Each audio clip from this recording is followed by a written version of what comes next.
Assalamualaikum warahmatullahi wabarakatuh. Perkenalkan, nama saya Syafira Dwi Nurfala dengan NIM 230600155. Di video kali ini saya akan memaparkan hasil video tontonan saya.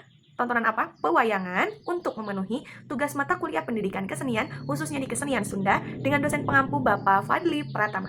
Nah, untuk judul yang saya ambil, judul pewayangan yang saya ambil adalah Kematian Dursasana. Saya di sini akan memaparkan dari mulai nama tokohnya, karakternya, sinopsis singkat, dan juga maknanya.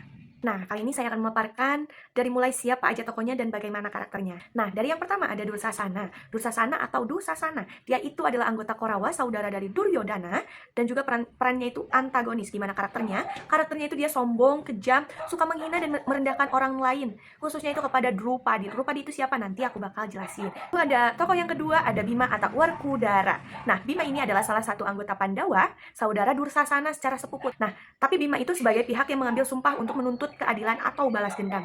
Karakternya itu bagaimana? Karakternya perasa keadilan yang kuat, penuh dendam atas penghinaan, sangat agresif ketika sumpahnya diperbukan, dan juga tidak mau mundur dari konsekuensi sumpah, namun juga digambarkan sebagai kesatria yang selalu menepati janji. Lalu yang ketiga ada Drupadi. Nah, tadi yang saya sebutkan di yang pertama, Dursasana itu suka menghina Drupadi gitu ya. Nah, Drupadi ini itu siapa sih?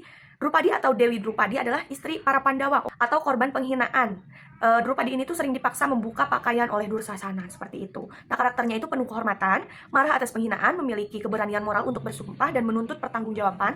Lalu meski korban, para Drupadi ini tuh aktif menuntut keadilan seperti itu. Bagus ya, berarti dia itu sangat memegang teguh kehormatan dirinya sebagai wanita gitu. Nah, lalu yang keempat ada Yudhistira. Yudhistira itu siapa? Yudhistira itu yang ikut terkait dalam konflik sebagai saudaranya Bima dan pihak yang menderita karena perbuatan Korawa. Oh iya, masih saudaranya Bima ya. Lalu yang terakhir ada Duryudana. Duryudana itu adalah saudara tertua dari Korawa. Nah, sering menyokong perbuatan Dursasana, sering mendukung perbuatan Dursasana. Juga muncul saat menyaksikan atau mencoba membela saat kematian Dursasana. Nah, ceritanya gimana ya? Pasti seru gak sih? Nah, karakternya itu mendukung tindakan salah dari Dursasana, membiarkan kejahatan atau perlakuan tuduhan. Dan juga sering kalah dalam argumen nilai moral. Ada juga sifat tamak akan kekuasaan dan kebanggaannya. Nah, kali ini saya akan menceritakan tentang kematian Dursasana ini, atau sinopsis singkatnya atau cerita singkatnya. Nah, kan judulnya juga dari Kematian Dursasana. Pasti ujung-ujungnya itu Dursasana itu mati.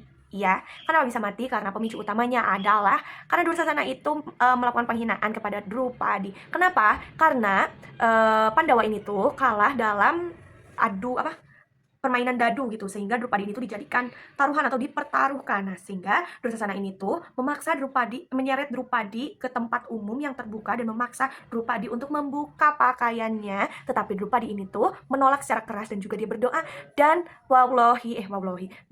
pertolongan itu datang dari Kresna, sehingga pakaiannya itu tidak semua terlepas, masih ada yang menutupi aurat-auratnya seperti itu. Nah, karena penghinaan itu, Drupadi ternyata bersumpah dia tidak akan keramas, tidak akan menggalung rambutnya sebelum ia bisa keramas menggunakan darah si Dursasana itu sendiri. Dan Bima juga bersumpah ia akan memotong lengan Dursasana itu dan meminum darahnya. Terjadilah peperangan. Di medan perang Baratayuda terjadi pertarungan antara antara Pandawa dan juga Korawa. Nah, pada hari ke-16 perang, Bima itu menghadapi Dursasana dalam pertarungan itu. Dan juga Bima berhasil memotong lengan Dursasana. Kebayang kayak gimana? Gak kebayang. Setelah itu kan jadi Dursasana itu kalah. Bima kan udah memutus lengan si Dursasana itu. Nah, setelah dipotong lengannya itu, Dursasana itu langsung dimutilasi.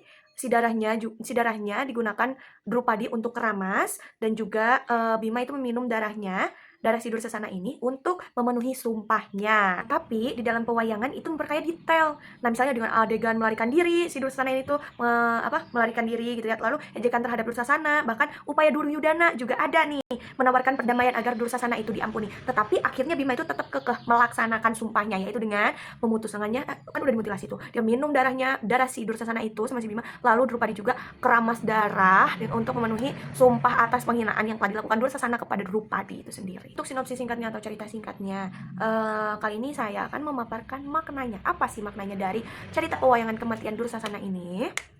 Nah, untuk makna yang pertama menurut saya adalah tentang janji atau menepati janji. Nah, baik Drupadi maupun Bima ini tuh menepati janjinya walaupun dengan harga yang begitu mahal, tetapi dia itu untuk menunjukkan pentingnya integritas dan juga menepati kata-katanya mereka. Nah, lalu yang kedua itu adalah balas dendam atau sikap Dengan sikap kesatria, kisah ini itu mempertontonkan dilema moral. Nah, tindakan Bima ini tuh bisa dilihat sebagai pembalasan yang kejam, tetapi dalam konteks sumpah dan penghinaan diterima sebagai cara untuk menuntut keadilan. Lalu yang ketiga itu adalah kebenaran terhadap penghinaan martabat.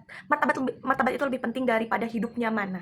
Drupadi memilih sumpah dan tindakannya sebagai upaya mempertahankan harga dirinya. Nah, kita itu ya jangan mau diinjak-injak, apalagi dipermalukan di hadapan orang banyak. Kita tuh harus mempertahankan harga diri kita walaupun dengan sumpahnya yang begitu mahal. Kita itu harus bisa mempertahankan harga diri kita. Walaupun kita wanita, kita itu harus bisa mempertahankan harga diri kita. Jangan mau diinjak-injak dengan laki-laki, oke?